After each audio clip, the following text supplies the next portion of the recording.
Mesdames et messieurs, bonsoir. C'est avec joie que je vous retrouve ce soir sur les antennes de Mikuba Télévision pour un nouveau numéro de votre magazine de politique sans filtre, Politico. On va revenir sur l'actualité qui a marqué la République démocratique du Congo au cours des 7 derniers jours. Il s'agit notamment de l'examen du projet de budget pour l'exercice 2025. Un examen d'un projet qui nous a révélé une certaine légèreté dans la rédaction de ce projet. On en parlera avec mon invité dans un instant. On va revenir aussi en grande partie sur l'annonce par le chef de l'État de son envie de réviser ou changer des constitutions de la République démocratique du Congo. On essaiera d'examiner les raisons avancées par le chef de l'État pour justifier ce besoin qu'aurait la République démocratique du Congo de changer de texte fondamental. On parlera aussi un peu en province avec notamment la province qui était représentée à un forum international en Turquie où on a vu un ministre provincial de mines qui a semblé prêché par un culte de personnalité. Notre invité nous en dira ce qu'il en pense dans un instant. Ça et d'autres nouvelles qui ont marqué l'actualité, c'est à découvrir dans cette édition de Politico. J'ai dit bonsoir à mon invité qui n'est nul autre que Maître Olivier Chimwanga. Il est président fédéral du MLC Lualaba, premier coordonnateur adjoint de l'Union Sacrée. Monsieur Olivier, bonsoir. Bonsoir, merci pour l'invitation. Vous êtes, je le disais tout à l'heure, membre du MLC, président fédéral. Comment se porte votre parti? Le parti se porte bien, nous nous portons bien. Nous sommes dans l'Union Sacrée en train d'accompagner toutes les autorités, que ce soit au niveau national qu'au niveau provincial. Ça se passe bien. Ça se passe bien. Est-ce que vous êtes satisfait de votre manière de gérer? Je parle notamment de la gestion de votre président national, M. Jean-Pierre Bemba, dans notamment les deux ministères qu'il a eu à gérer, le ministère de la Défense et actuellement le ministère des Transports. Est-ce que vous êtes satisfait des résultats qu'il a obtenus dans ces deux ministères?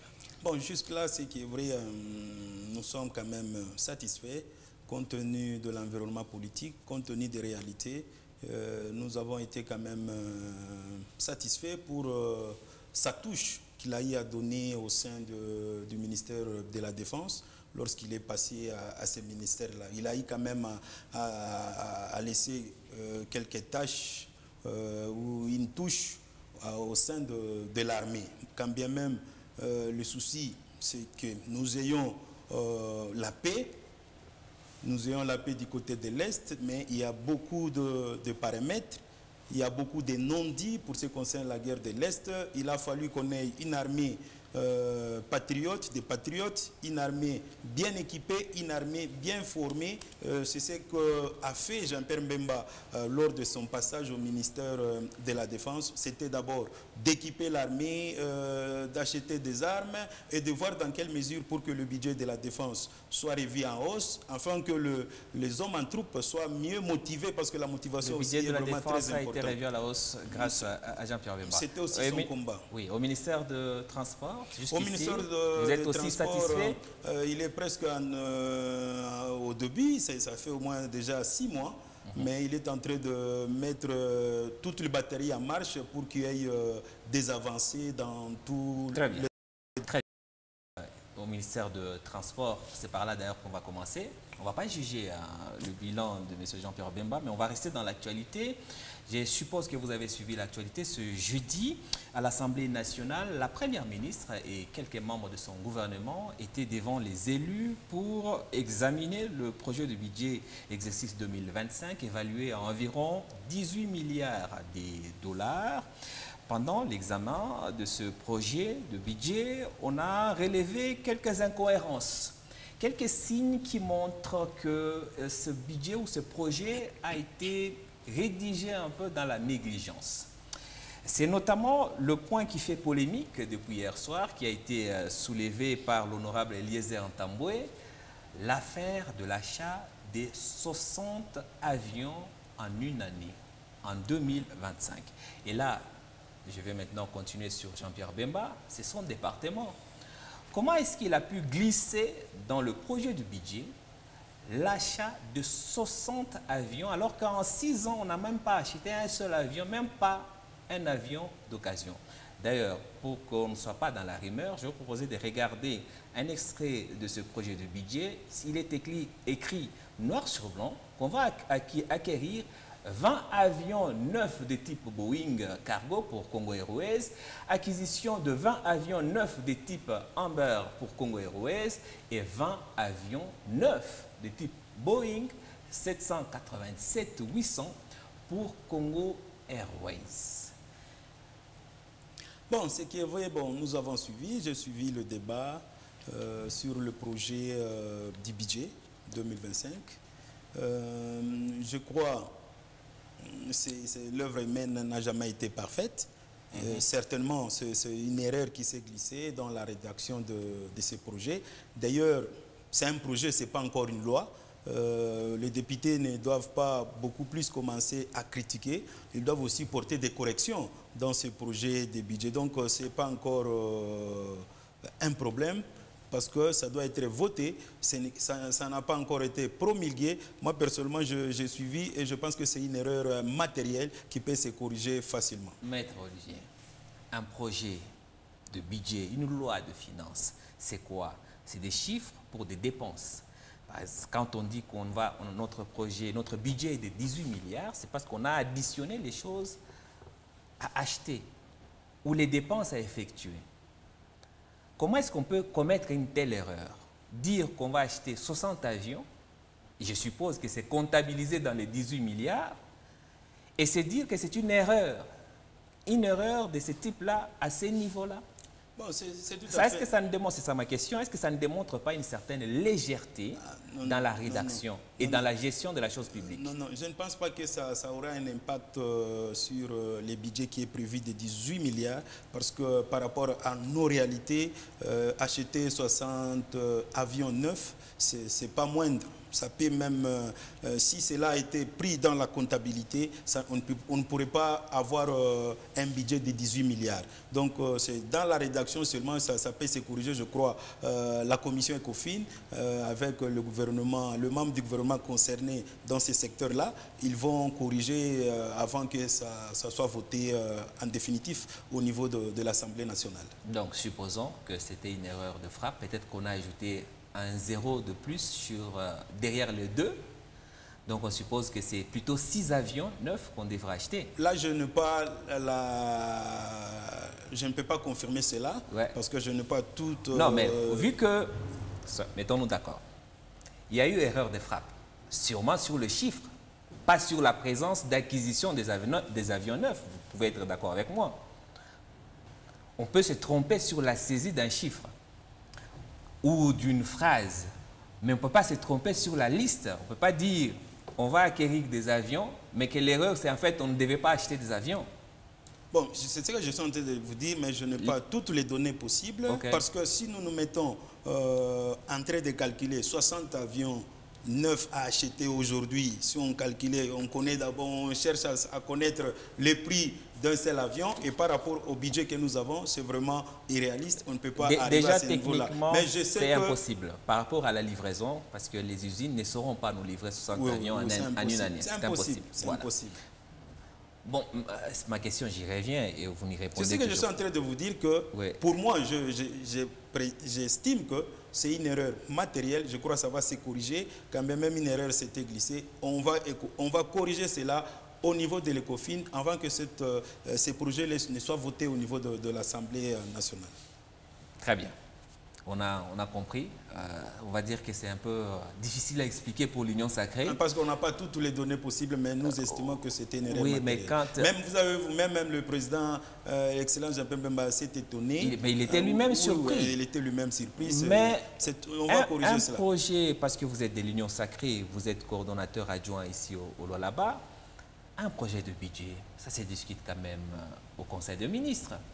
Toutes les lignes, tous les crédits budgétaires pour chaque ministère, c'est quand même décidé au niveau du Conseil des ministres, validé, couché, écrit plutôt, et puis envoyé au Parlement. Comment est-ce que ce genre d'erreurs matérielles peuvent se glisser sur un sujet aussi sensible que l'achat des avions dans un pays où la compagnie nationale n'a plus d'avions? Bon, d'habitude, il y a une commission technique il y a une commission technique pour l'élaboration du budget de l'État. Et au sein de cette commission, il y a la représentation de plusieurs experts des différents ministères, mais supervisés par les experts du cabinet du Premier ministre. Et c'est eux qui ont l'obligation de faire la rédaction de toutes les conclusions. Donc l'erreur, je ne pense pas que ça pourrait arriver au niveau du ministère. L'erreur peut être au niveau de la compilation. De la compilation de toutes les données qui sont venues de différents ministères pour qu'on ait maintenant un budget de la République. Donc l'erreur peut arriver à ce niveau-là, au niveau de la compilation, c'est tout à fait normal. Mais ça peut se corriger. Et là se posent les problèmes de équipes qui accompagnent les membres du gouvernement. Parce que si c'est au niveau de la compilation, c'est que sûrement il y a des gens qui n'ont pas la compétence. Parce que pour que ça arrive jusqu'au niveau du Parlement, c'est que les gens qui étaient censés vérifier, après des réunions et des réunions, n'ont pas pu remarquer cela. D'où ma question, et je vais vous laisser répondre, sur le choix des collaborateurs. Est-ce que vous pensez qu'avec l'Union sacrée, les gens qui collaborent au niveau des différents ministères ont été choisis sur base de leurs compétences? Bon, ce qui est vrai, le premier des critères, lorsque vous voulez choisir vos collaborateurs, c'est la compétence, aussi l'expérience. Donc, parmi les critères, en dehors de diplôme d'État, il y a aussi la compétence et aussi l'expérience au sein du ministère. C'est quelqu'un qui peut apporter quelque chose. Il ne faut pas amener quelqu'un qui n'apportera rien, qui peut constituer un freinage au sein de votre ministère. Et suite à cette erreur matérielle, je crois qu'il y aura une enquête on va juste savoir qu'est-ce qui s'est passé. Qu'est-ce qui s'était passé réellement pour que cette erreur soit arrivée. C'est à eux maintenant de faire des enquêtes pour nous prouver réellement, si comme nous le disons, c'était une erreur matérielle, soit quelqu'un l'a glissé de mauvaise foi. Jusqu'ici, personne n'a dit que c'était une erreur parce que la Première ministre n'a pas eu l'occasion de répondre aux remarques de députés. Sûrement que ça sera fait au niveau de la commission ECOFIN de l'Assemblée nationale. Autre incohérence dans ce projet de budget, le programme quinquennal de la Première ministre qui a été validé lors de son investiture, sur 5 ans, prévoyait la construction de 3750 km de routes, alors que le projet de budget de 2025 prévoit la construction de 15 000.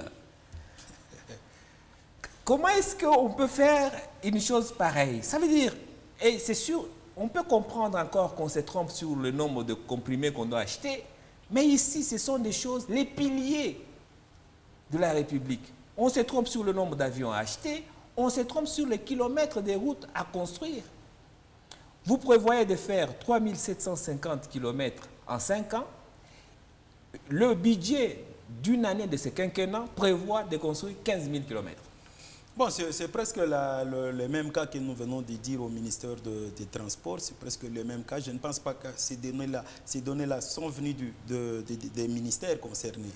Donc, sûrement, comme je l'ai dit, il doit y avoir une erreur et qui sera corrigée facilement au niveau de la commission ECOFIN pour qu'on puisse avoir des données fiables, réalisables et quand même crédibles aussi. Parce qu'à un certain moment, on ne peut pas écrire de n'importe quoi qu'on ne sera pas à même de réaliser. Monsieur Olivier, est-ce qu'avec les deux exemples que je viens de citer, qui malheureusement concernent que le ministère qui est géré par votre leader, M. Jean-Pierre Bemba, est-ce qu'on ne peut pas dire qu'il est temps pour lui de se reposer un peu? Est-ce qu'il n'est pas... Infrastructure, c'est pas lui qui gère. Oui, mais transport aussi, il est dedans. Infrastructure, c'est pas lui qui gère. Mais est-ce qu'il n'est pas temps pour lui? Est-ce qu'il ne donne pas l'impression d'être dépassé par les événements? Ça, c'était ma question. Ah non. Quand on voit ce qu'il a fait au ministère de la Défense, que vous semblez apprécier, et ce qu'il fait au ministère de Transport. Non, je ne pense pas. Je ne pense pas qu'il y a des événements qui les dépassent. Non. Jean-Pierre Bemba, c'est quelqu'un de très intelligent qui s'adapte facilement à tous les défis qui se présentent au devant de lui. Donc, il a encore la possibilité de servir la nation, il est capable, il va le faire. Il va faire mieux, on va espérer. Autre sujet qui a marqué l'actualité cette semaine, c'est le voyage du chef de l'État en Ouganda, au moment où le M23 et Corneille Nangaa gagnent de plus en plus de terrain à l'est de la République démocratique du Congo, c'est la question sécuritaire. Certains observateurs ont été surpris de voir d'abord le chef de l'État chez son homologue ougandais au moment où les institutions de la RDC, notamment le président de l'Assemblée nationale, accusent l'Ouganda d'être l'un des pays qui agresse la RDC. Le M23 est entré plutôt en RDC via l'Ouganda. Et c'est en Ouganda qu'on va écouter les propos du chef de l'État. Il dit, en conclusion de sa discussion avec Museveni, « Je repars avec l'espoir que ce que nous nous sommes dit va se concrétiser. Je compte sur vous, sur votre sagesse, pour que tout ce que nous nous sommes dit se réalise. » Est-ce que le chef de l'État n'est pas en train de rééditer ce qu'il a fait avec Paul Kagame pour après se plaindre qu'on l'a poignardé dans le dos? Bon, ce qui est vrai, il y a des rapports des Nations Unies. Vous venez de dire que même le président de l'Assemblée nationale a doigté clairement que c'est l'Ouganda qui est derrière ça. C'est vrai, nous sommes en porte-à-faux avec le Rwanda et même beaucoup plus avec le Rwanda, et on cite entre parenthèses aussi avec l'Ouganda. Mais d'entrée de jeu, le président de la République avait pris des options pour résoudre la guerre qui sévit à l'Est depuis une dizaine d'années. Il avait pris des options. La première option, c'était l'option diplomatique. Et la deuxième option, c'est l'option militaire, et qui est en train aussi de continuer à être exécutée, cette option militaire. Et lui aussi ne se fatigue pas pour ce qui concerne l'option diplomatique, pour tenter de trouver aussi, tant soit peu, la solution. Ce qu'on a dit, on ne sait pas ce qui se sont dit réellement à ce niveau-là. Nous ne pouvons pas condamner le chef de l'État. On ne peut que l'encourager de continuer dans ce sens-là, sur le plan aussi diplomatique, pour qu'il y ait véritablement la paix du côté de l'Est. Moi, je ne peux pas condamner le chef de l'État. Donc, il continue toujours dans sa vision, qui est la diplomatie et aussi l'option militaire. Personne ne condamne le chef de l'État, mais on a l'impression qu'on manque de visibilité dans le discours de la RDC. On se plaint partout qu'on est un pays agressé. Sur base d'un rapport, vous l'avez cité aussi, des experts des Nations Unies, qui citent le Rwanda, mais qui citent également l'Ouganda. Nous nous plaignons pour que des sanctions soient données aux Rwandais, au Rwanda plutôt, mais en même temps, nous faisons ami-ami avec l'autre agresseur reconnu par la communauté internationale. N'est-ce pas là, on est en train de décrédibiliser la parole de la RDC sur le plan international? Je ne pense pas. Je ne pense pas. Le souci du chef de l'État est que la guerre cesse. Et la guerre doit cesser par tous les moyens, et beaucoup plus le moyen pacifique, qui est la diplomatie. S'il arriverait à convaincre ses homologues, on est d'abord en discussion avec le Rwanda, sur le plan avec le médiateur angolais. Donc tout ça, le chef de l'État, lui, veut que la guerre puisse se terminer, et il garde encore le contact, même avec le Rwanda, par le biais de l'Angola, et il y a une porte ouverte directement. Il peut parler avec son homologue ougandais, et nous ne savons pas ce qui s'était dit. Nous avons suivi seulement les conclusions. Il a dit seulement, je pars avec sérénité, que tout ce que nous nous sommes dit, ça va se réaliser. Avec espoir. Donc, avec espoir, et nous espérons que ça va se réaliser au bénéfice de la paix en RDC. En donnant encore la chance à la diplomatie. Est-ce normal que la RDC, à ce stade, vous êtes de l'Union sacrée, encore une fois, je le répète, à ce stade où nous sommes, que la RDC continue à espérer sur la bonne foi de ses agresseurs pour régler la problématique de sécurité et d'insécurité à l'Est? Oh, c'est tout à fait normal. Normal d'espérer que l'agresseur, par la bonne foi, vous lâche. Le souci du chef de l'État est que ses homologues ou ses voisins puissent comprendre sa vision. La vision du chef de l'État est que nous puissions avoir une collaboration sincère, qu'on puisse signer des contrats gagnant-gagnant de tous les deux pays, et qu'on puisse se respecter mutuellement. qu'il n'y ait pas des histoires qu'on est en train de vivre avec le Rwanda. C'est ça la vision du chef de l'État depuis son accession au pouvoir. Malheureusement, il y a ceux-là qui n'arrivent pas à le comprendre, mais il ne peut pas se fatiguer aussi longtemps. On n'a pas encore eu la paix au niveau du côté de l'Est. Et surtout que nous savons que notre armée est en train d'être réformée, restructurée pour qu'on puisse avoir une armée forte. Il y a très longtemps que notre armée a été infiltrée par les étrangers. Le chef de l'État est en train de faire le tout pour qu'on puisse avoir une armée forte, dissuasive, afin qu'on puisse aussi commencer à nous craindre l'armée de la RDC. Entre-temps, on est en train de réformer l'armée et il continue aussi dans son volet diplomatique dans le souci qu'on puisse avoir la paix. Et ça sera beaucoup plus bénéfique lorsqu'on va avoir la paix sur le plan diplomatique parce qu'il n'y aura pas beaucoup de conséquences. Il n'y aura pas encore de morts comme on le voit aujourd'hui. Nos frères et sœurs sont dehors dans la brousse sous les intempéries. Très bien. Ça, ce n'est pas une bonne chose. C'est pourquoi le chef de l'État privilégie beaucoup plus le volet diplomatique pour en finir avec la guerre. Ça sera beaucoup plus bénéfique aux Congolais lorsque les volets diplomatiques auront des résultats qu'on espère. On a compris. Mais maintenant, si la diplomatie est la voie privilégiée, il est passé où ces discours vont en guerre, de à la moindre escarmouche, je bombarde Kigali? J'espère que ces discours-là, le chef de l'État lui-même sait comment il va les faire. Mais entre-temps, nous avons... Est-ce que vous essayez de vous mettre à la place de la population de l'Est? Vous avez un chef, un père de famille qui vous dit, si le voisin ose encore vous toucher, je vais en finir avec lui. Le voisin vient, il gifle les enfants. Et le papa dit non.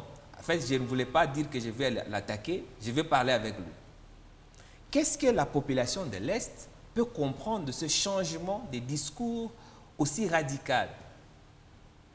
Bon, c'est vrai, ça fait mal en tant que patriote. Qu'est-ce qui fait mal? Les conditions qui se vivent du côté de l'Est, nos patriotes sont en train de vivre dans des conditions inhumaines à cause de cette guerre. Mais le chef de l'État fait de son mieux. Le chef de l'État fait de son mieux pour que la guerre puisse prendre fin. Mais d'aucuns ignorent que cette guerre a beaucoup de ramifications, il y a eu beaucoup de complicité pour qu'on arrive là où on est. Donc le chef de l'État a toutes les réalités possibles. Lorsqu'il se réserve dans certains domaines, il sait le pourquoi lui-même. Ayons confiance au chef de l'État. La guerre prendra un jour fin. Maître Olivier, vous parlez tout à l'heure de l'infiltration, qui serait la cause principale de cette résistance de l'insécurité à l'Est. Ça fait 6 ans que l'Union sacrée, ou plutôt que le président Félix Tshisekedi est à la tête de la République. Et en 6 ans, vous n'avez toujours pas réussi à extirper de notre armée, de nos institutions, ces infiltrés? On l'a fait et cela continue à être fait. Ça va prendre combien de temps?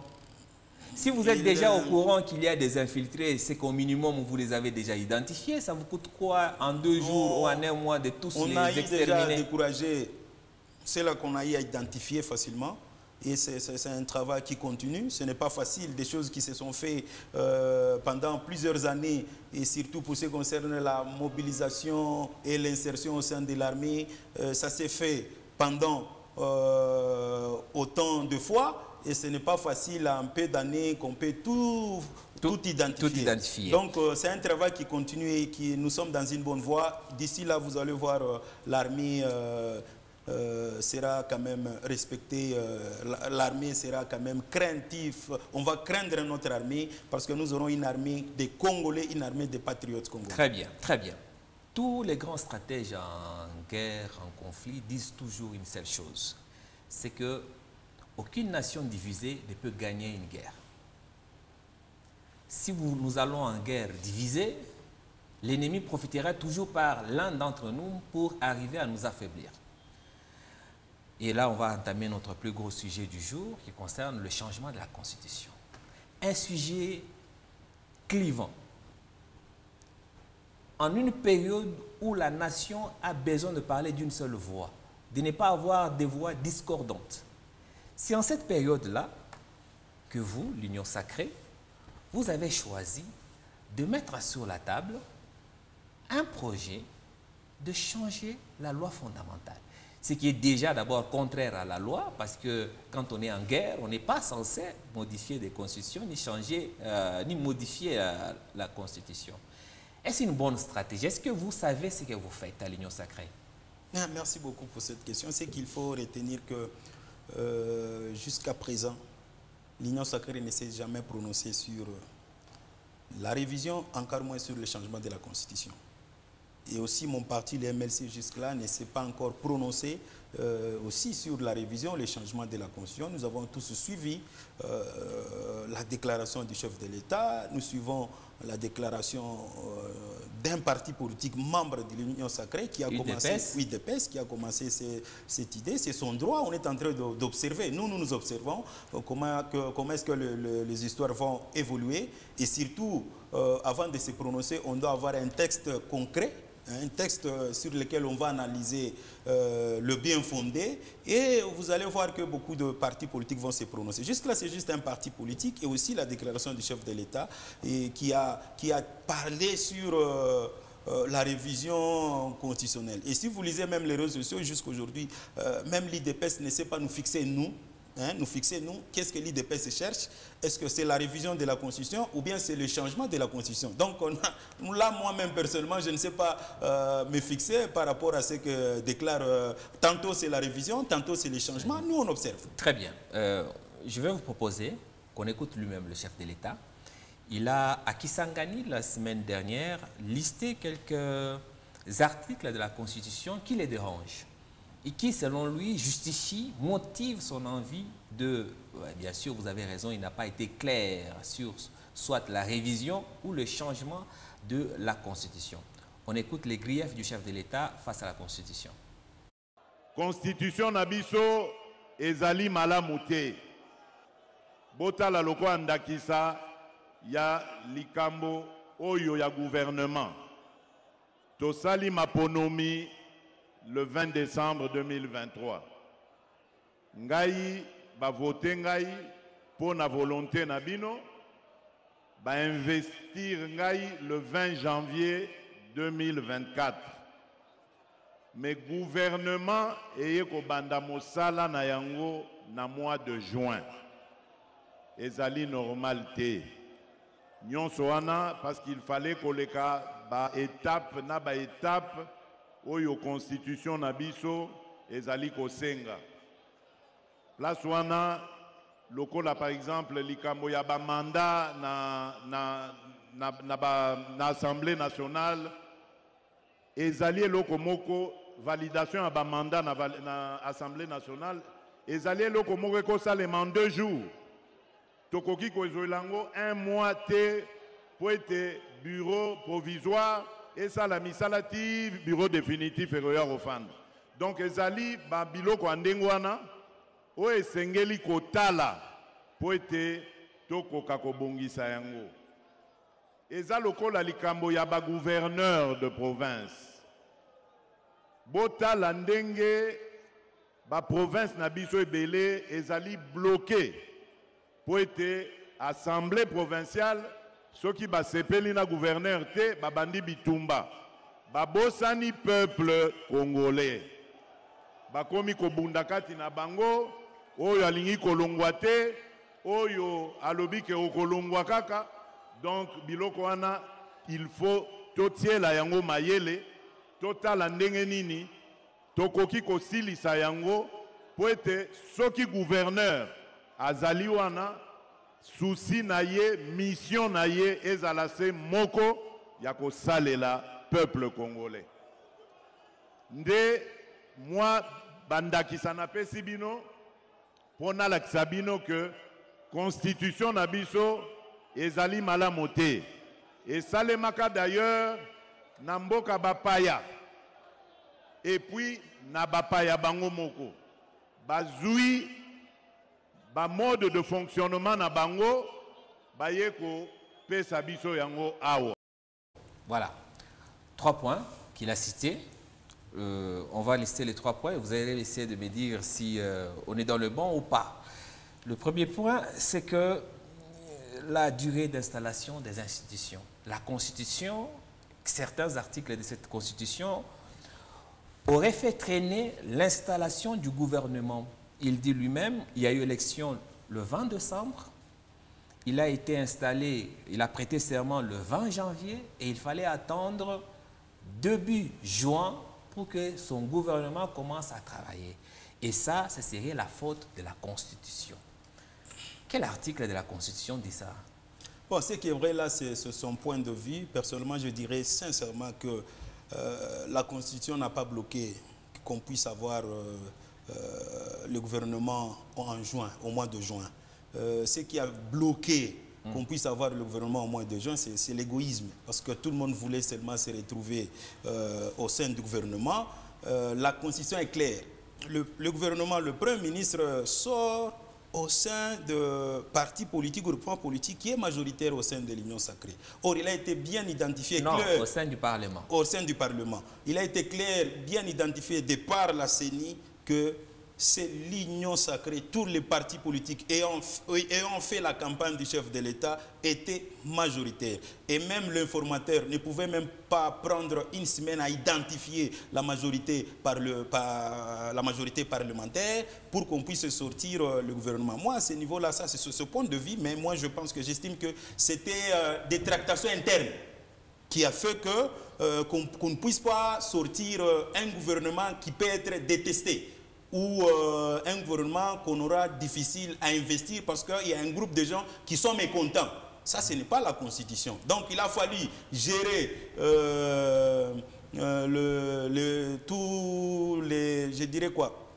Gérer l'appétit des politiques au sein de l'Union sacrée. Là, ça n'a rien à faire avec l'Union sacrée. Donc moi, je pense que c'est l'égoïsme qui a fait qu'on puisse avoir le gouvernement au mois de juin. Ce n'est pas la Constitution. Maître Olivier Tshimwanga, je rappelle que vous êtes président fédéral du MLC au Lualaba, premier coordonnateur adjoint de l'Union sacrée dans le Lualaba.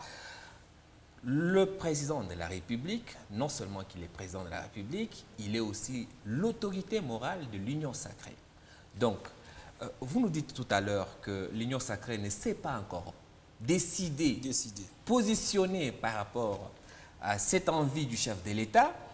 Mais le chef de l'État, c'est l'autorité morale de l'Union sacrée. Quand il parle, ça veut dire que c'est l'Union sacrée qui parle. Comment vous pouvez dire que vous n'êtes pas...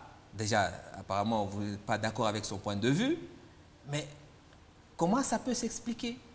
Bon, c'est tout à fait normal.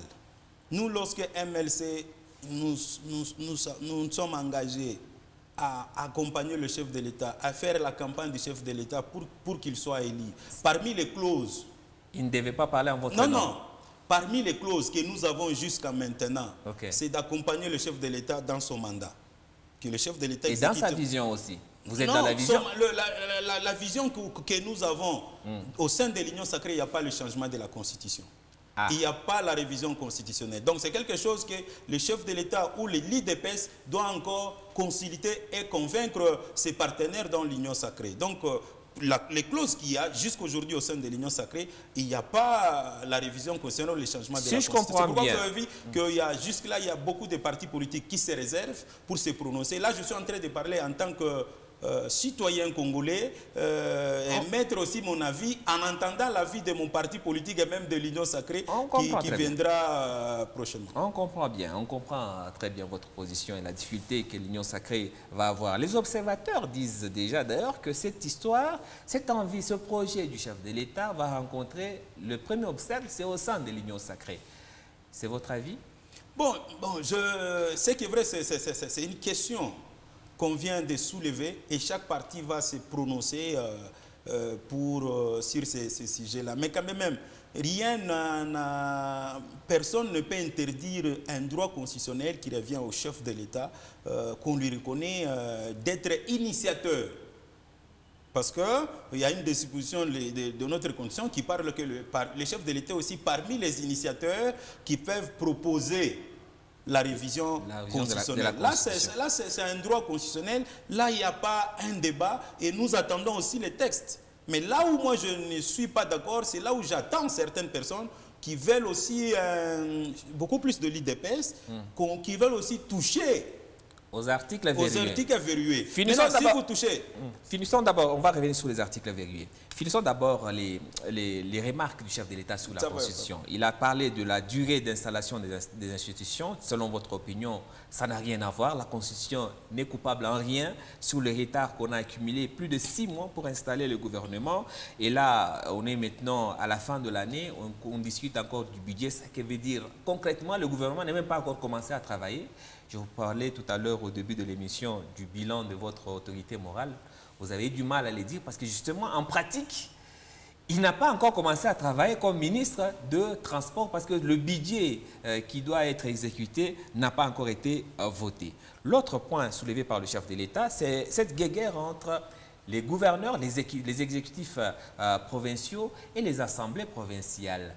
Selon lui, c'est d'abord anormal le fait que les députés provinciaux aient à déchoir des gouverneurs et il veut modifier la Constitution pour empêcher aux députés provinciaux d'avoir le pouvoir sur des gouverneurs. Est-ce que vous y voyez là aussi un problème de Constitution ou des personnes? Bon, vous savez, nous sommes en quelque sorte, il y a des éléments fédéralistes et puis unitariste décentralisé aussi. Okay. Pour ce qui concerne au niveau de province, là, on doit voir comment encadrer. On doit voir comment encadrer. Nous avons eu à assister à des motions alimentaires, à des motions sentimentales, parce que tu ne veux pas de tel gouverneur, parce que tu lui as demandé un service, un contrat, et que tu n'as pas eu, tu cherches comment monter. Ça s'est passé par exemple dans quelle province? Dans beaucoup de provinces. On a déchu un gouverneur au Kasaï, d'ailleurs le Kasaï oriental. On a déchu le gouverneur au Lualaba.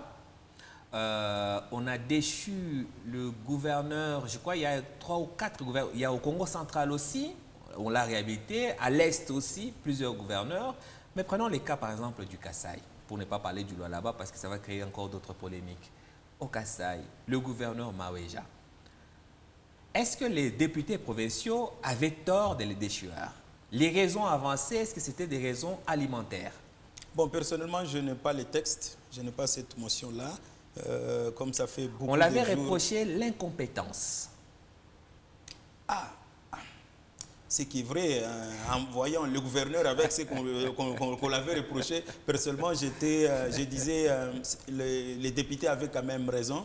Nous avons vu comment est-ce que le gouverneur s'est comporté, le gouverneur agissait, même par sa manière de parler, on se disait que là-bas, il y a un problème. Mais c'est quelque chose qu'on va juste encadrer, mais l'aîné du problème, c'est l'homme. C'est l'homme. À ce niveau-là, si on respectait, si on suivait tout ce qu'il disait, tout ce qui est prévu ou prescrit dans la Constitution et même dans la loi portant principes fondamentaux de la libre administration des provinces, on n'allait pas avoir de problème. Au Congo, ce qui est vrai, nous avons seulement un problème d'homme qui va mettre en application ce qui est écrit. Mais est-ce que quand le chef de l'État incrimine la Constitution sur l'instabilité des provinces, est-ce que ce n'est pas une manière pour lui d'avouer son incapacité à lui à contrôler sa propre majorité? Parce que toutes les provinces dont il parle, hier comme aujourd'hui, sont dirigées et les assemblées sont majoritairement occupées par les membres de sa famille politique, l'Union sacrée. Si ces assemblées déstabilisent les gouverneurs, que l'Union sacrée, parce qu'aujourd'hui, il n'y a aucune province dirigée par un opposant. Donc, et il n'y a aucune assemblée provinciale ici au pays dirigée majoritairement par l'opposition. Aucune. Si ces assemblées, majoritairement de l'Union sacrée, dont lui est le chef, arrivent à déstabiliser les gouverneurs de sa majorité, c'est peut-être parce que lui, son mot d'ordre a du mal à être respecté.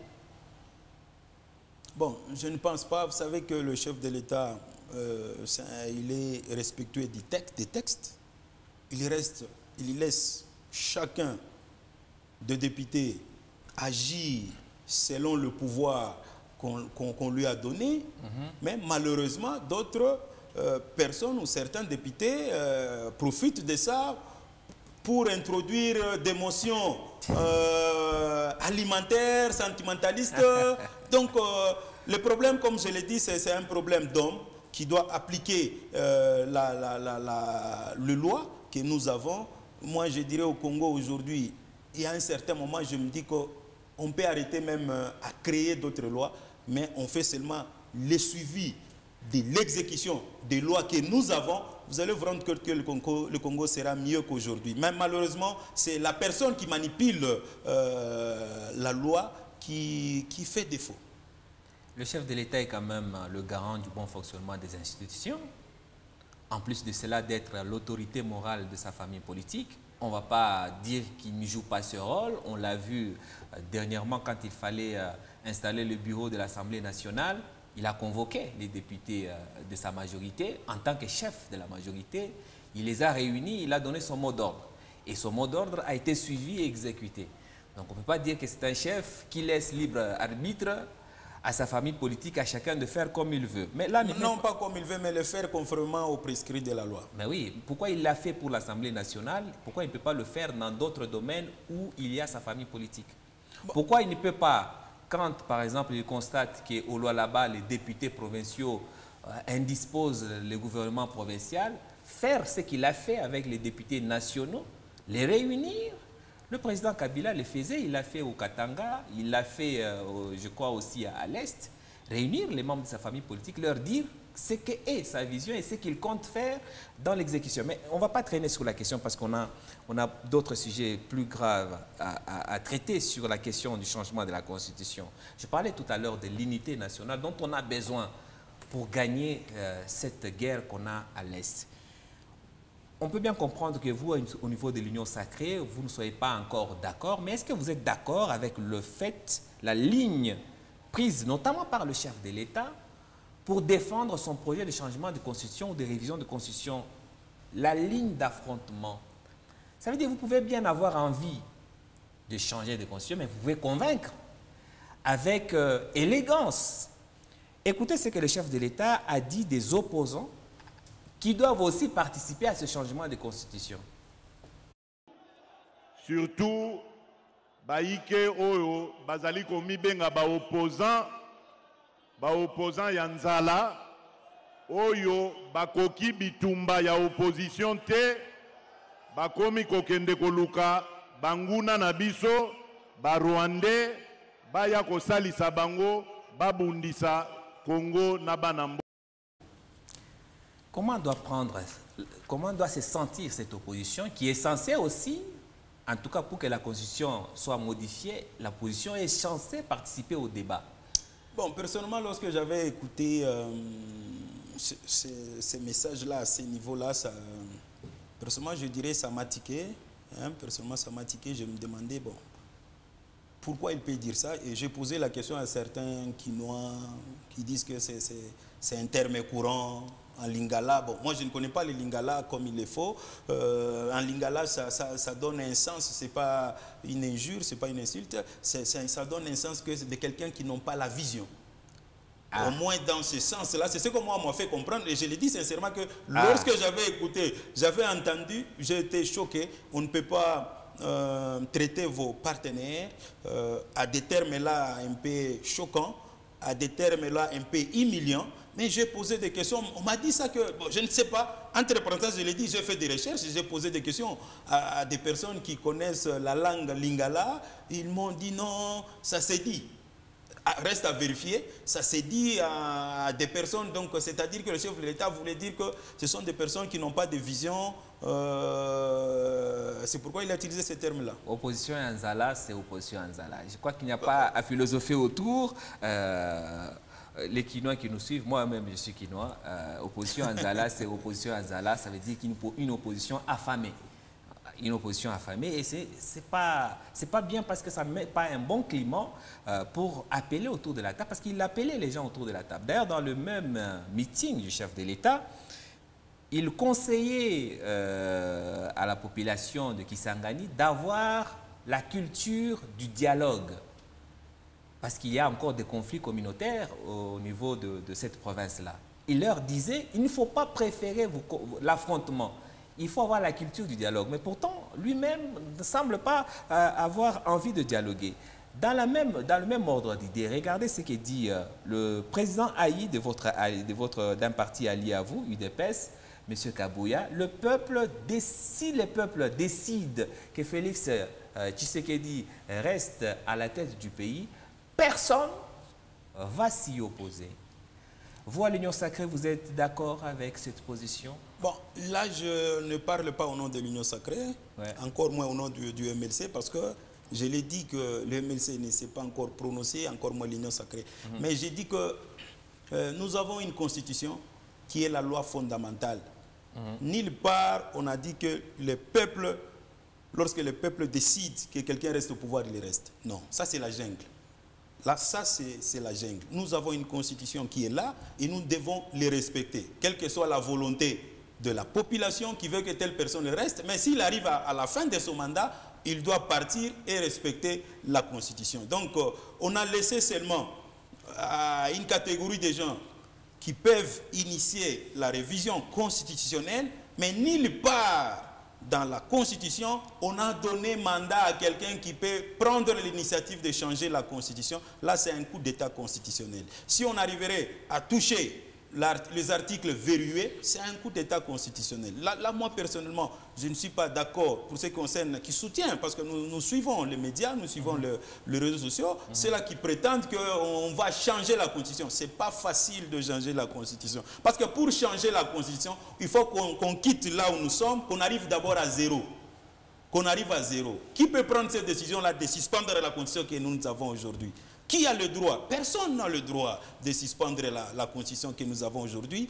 On peut changer la Constitution dans des circonstances exceptionnelles et beaucoup plus de voies antidémocratiques et aussi par un consensus national, que tous les acteurs de la société civile se retrouvent autour d'une table pour statuer sur l'avenir du pays et ils décident ensemble qu'il y a eu un changement. Ce n'est pas un parti politique ou une seule personne qui peut se décider à changer la Constitution. Au moins, on reconnaît au président de la République, on reconnaît aux députés, aux sénateurs et on reconnaît à une portion de la population de proposer la révision. C'est ça que nous avons. Mais aller à l'encontre de ça, c'est violer la Constitution. Là, ça sera une autre chose. Le professeur Bob Kabamba, en Belgique, le Congolais, il a affirmé que changer de Constitution, ça revient carrément à un coup d'État. Oui, c'est un coup d'État, c'est un coup d'État constitutionnel. Alors, jusqu'où vous, du MLC, allez tolérer ce qui se passe? C'est ce que j'ai dit d'entrée de jeu. Parce qu'on ne saura pas se décider sur ce qu'on dit. Okay. Nous attendons seulement ce qu'on dit, mais nous allons nous décider au moment où nous aurons un texte. Qu'on va nous présenter un texte. Jusque-là, il n'y a aucun texte. Mais jusque-là, il n'y a pas de texte. Un contexte qu'on propose. Pour l'instant, c'était Kabouya, le secrétaire général de l'UDPS, qui en parlait. Et c'était normal que vous autres partis n'en parliez pas. Maintenant, on a la voix officielle. Le premier citoyen, en tant que président il parlait en tant que président de la République, qui parle, qui estime. Quand est-ce qu'on aura la position du MLC et des autres partis? Vous l'aurez sans problème au moment où nous serons en présence d'un texte. Qu'est-ce que dit ce texte-là? Ce texte-là veut nous amener où? Ce n'est pas une manière pour vous de protéger d'abord le chef de l'État. Non, d'ailleurs, le chef de l'État lui-même, il a dit qu'il n'y a pas d'urgence. En 2025. Comment est-ce que nous, on peut se précipiter à se prononcer sur quelque chose qui ne s'est pas encore décidé? Lui-même, il a dit qu'il n'y a pas d'urgence. On attend. Mais pourquoi est-ce qu'il lance le débat maintenant et puis il annonce la constitution de la commission en 2025? 2025, c'est dans un mois. Là, c'est son point de vue. Là, c'est son point de vue. C'est le point de vue du chef de l'État. Ça, c'est son point de vue. C'est le point de vue du chef de l'État. On entend voir ce qu'il va faire. Parce que nous sommes partenaires à l'Union Sacrée. Nous, en tant qu'MLC, nous sommes partenaires à l'Union Sacrée. Et je l'ai dit que nous avons décidé d'accompagner le chef de l'État. C'est dans son mandat jusqu'au 2028, conformément à la Constitution. Nous devons amener notre expertise. Et c'est pourquoi vous avez vu qu'au sein des institutions, il y a le représentant du MLC. Et pour ce qui concerne la Constitution, la révision ou autre chose, on va se décider. Pour l'instant, vous n'êtes pas concerné.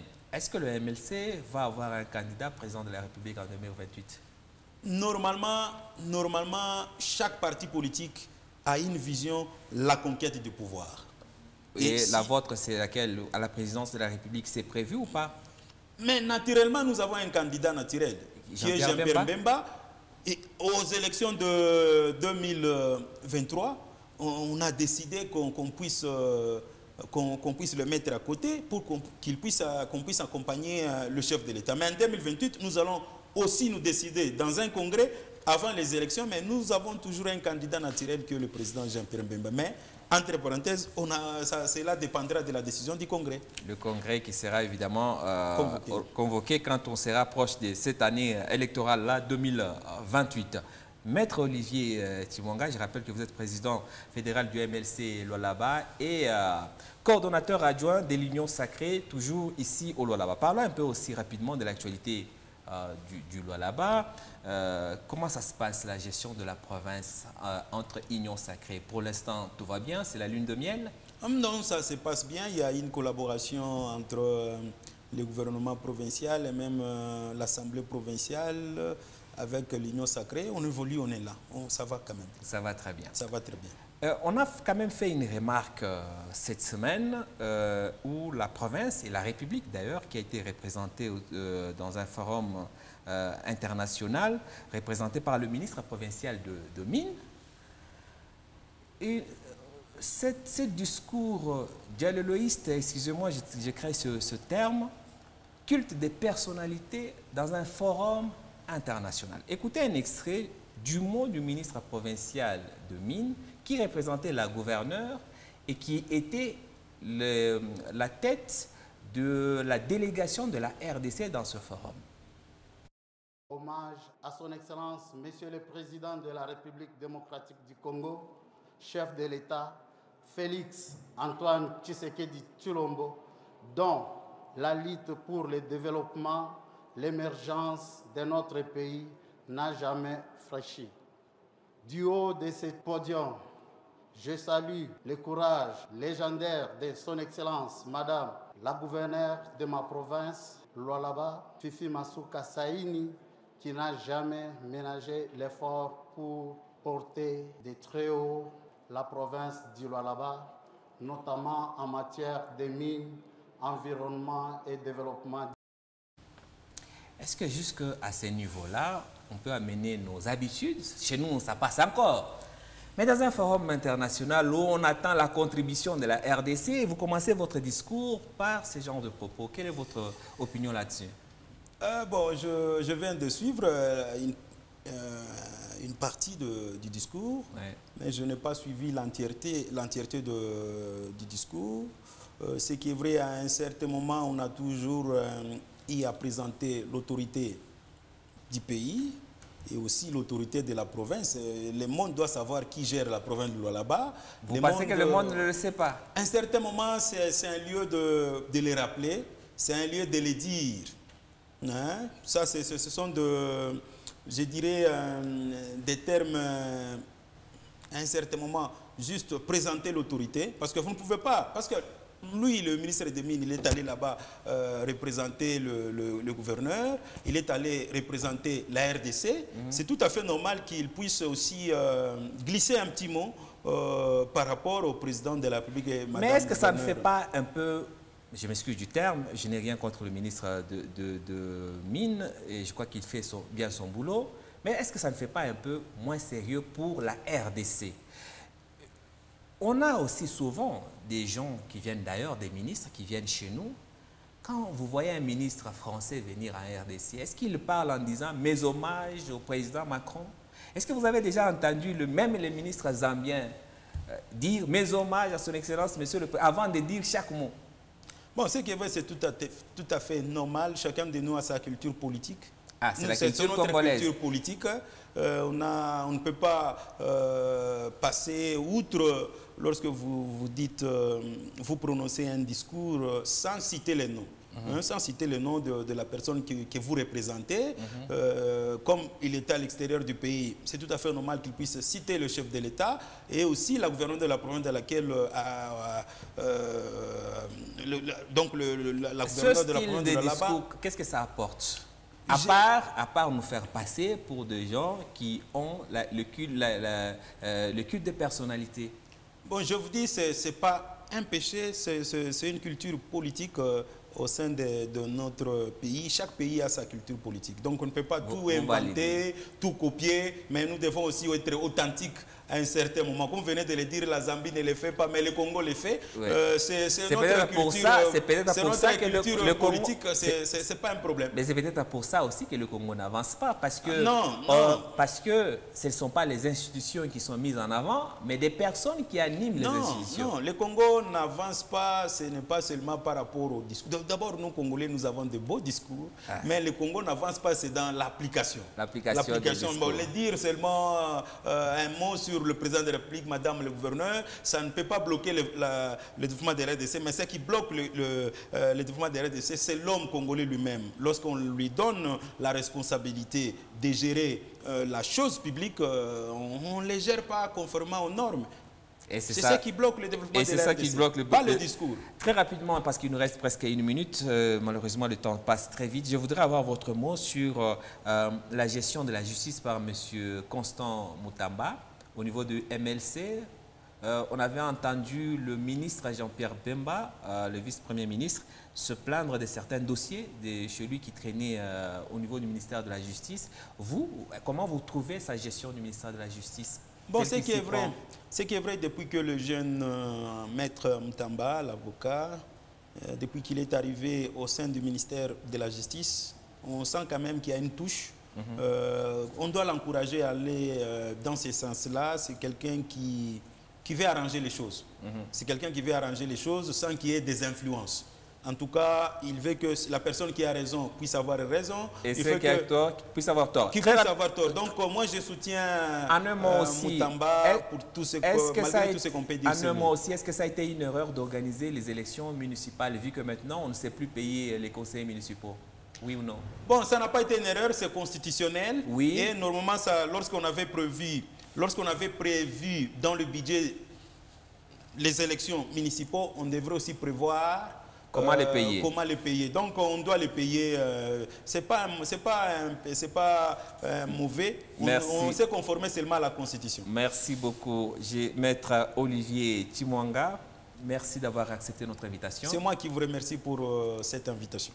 Mesdames et messieurs, cette édition de Politico est désormais terminée. Je rappelle que nous recevions Maître Olivier Timwanga, président fédéral du MLC Lualaba, coordonnateur adjoint de l'Union sacrée au Lualaba. On se fixe rendez-vous le vendredi prochain pour un autre invité et pour d'autres actualités. Nous sommes en rediffusion en week-end. Passez une bonne soirée.